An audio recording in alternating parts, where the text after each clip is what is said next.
Welcome to Tactical Talk. This is Zain. The recent escalations between America and Russia could lead to World War III. What are the reasons behind the escalation? And also, in the midst of all this, we see new friendships emerging and old ones swaying away. What's in store for the new friendship of Russia and Pakistan? To discuss this topic, we have with us today Peter Lavelle, a senior Russian journalist and also the presenter of Crosstalk on RT. Welcome to our show, Peter Lavelle. This is Zain Khan. It's a pleasure to have you on Tactical Talk. It's good to be with you, as always. Peter, correct me if I'm wrong. The recent escalation between America and Russia arose when both countries could not reach an understanding in the recent UN joint session. Which part couldn't the both countries agree upon regarding Syria? Well, it's very interesting because the ceasefire agreement that was agreed to by the United States and Russia, the Americans did not want to be released public. Which is rather strange because the French had seen it. They said they should be released. Obviously, the Syrians had seen it. The Iranians had seen it, and a few other parties, and they all thought it should be made public, but the Americans didn't. And when it became partially public, we all know why. It is because the Americans made promises that they never intended to keep to pull away their so-called moderates from these horrific terrorist groups, and they're all terrorists, okay, of one degree or another. This moderate phrase is an invention of Western media. They don't exist.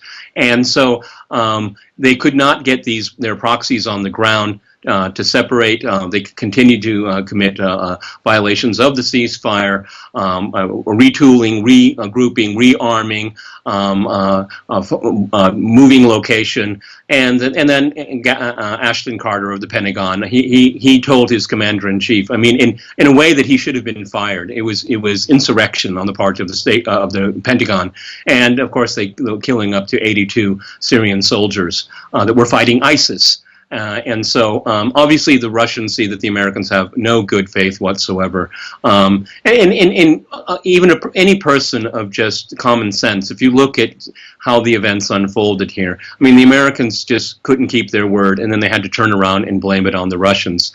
And so, the Russians, I have to really admire Sergei Lavrov, the foreign minister. I have to sit through all those meetings with John Kerry and really know in the back of your mind that he's not serious.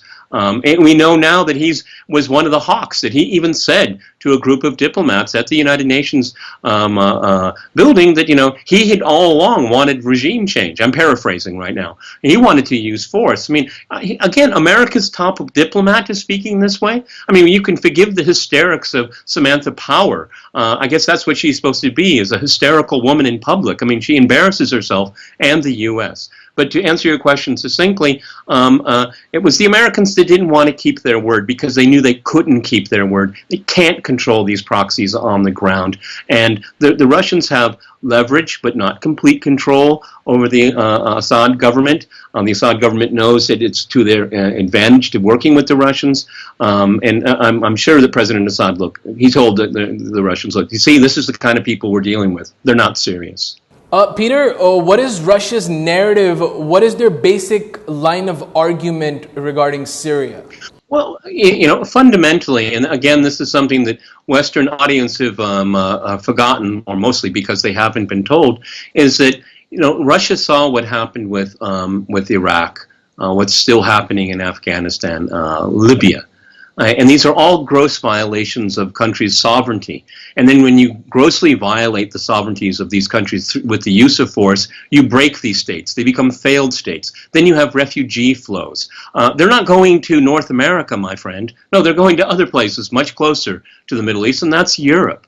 And Russia has its own soft underbelly, I can use an old-fashioned term, where there are these Wahhabist infiltrators into the southern part of Russia that are causing trouble. And Russia is looking forward, saying we have to snuff this out where it is because it tends to expand.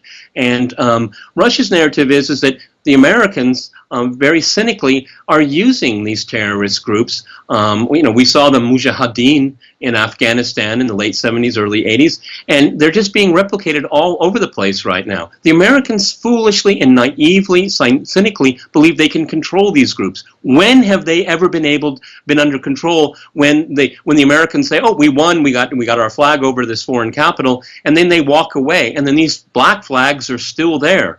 And they're motivated, and they will continue to exist. And the Russians say, no, we went to Syria to help a sovereign government to destroy terrorist groups. First and foremost, the Russians reached out the hand to the Americans. Let's do this together. Let's get rid of ISIS, Daesh, al-Nusra. Let's do it together. And then we can go to the second phase of some kind of political transition, hopefully a democratic transition for the people of Syria. And the Russian narrative is so simple, so straightforward. The Western narrative, it trips all over itself. It can't explain with a straight face what it's trying to do. Because when you look at Western media, they talk about rebel groups. They never like to name people. And these groups are listed as terrorist groups by the United Nations and other conventions around the world. And the Americans won't be honest about that. They are supporting terrorism in Syria, and they're supporting foreign proxies from other countries, but primarily have a Wahhabi-like ideology. And this is at the fault of the Americans. The Russians have only tried to help. Peter, what is the solution to the recent escalation which could lead to World War III? Well, it really, the Americans have to stop with the loose rhetoric. The Pentagon sabotaged that ceasefire in a major way. It was going to be difficult to work out even if that hadn't happened. But there is no alternative to a diplomatic solution here. Or we can just have an escalating war. Now, I have to ask the people in Washington, is that what you really want? I think some do, all right?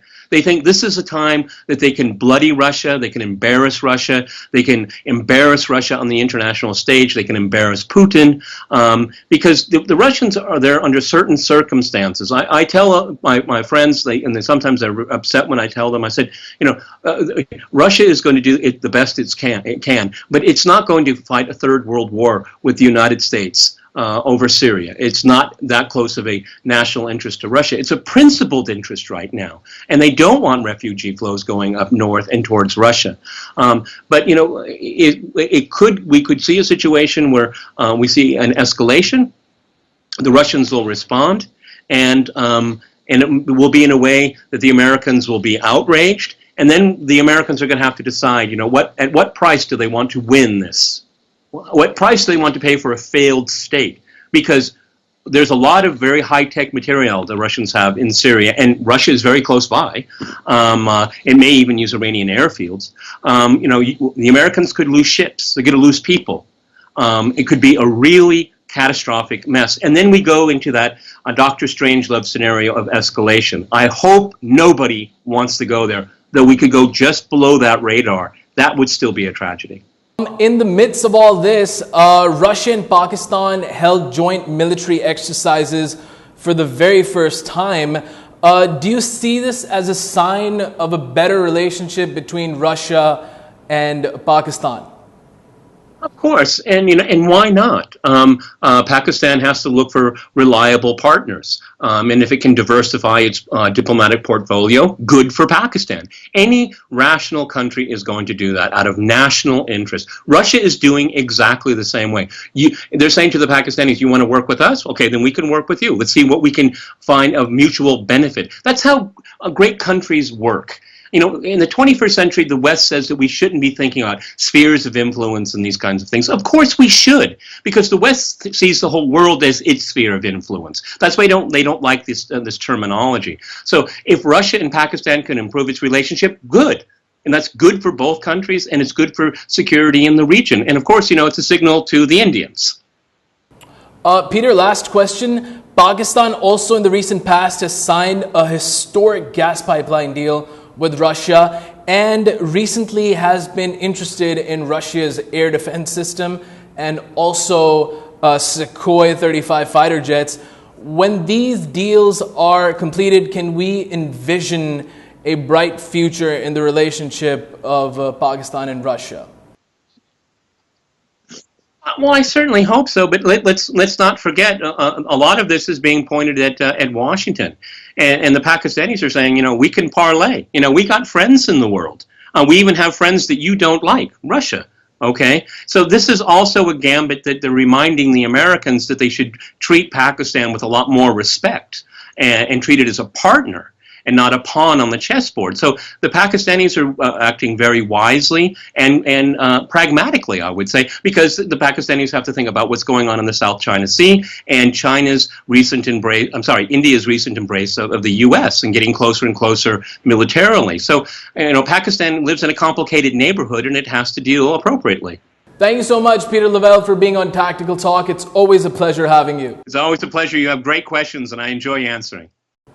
This was Peter Lavelle, a senior Russian journalist and also the host of Crosstalk. We were discussing the recent US and Russia escalations regarding Syria and also the future of Pakistan-Russia relations. Until the next episode of Tactical Talk, this is Zain Khan. Take care and goodbye.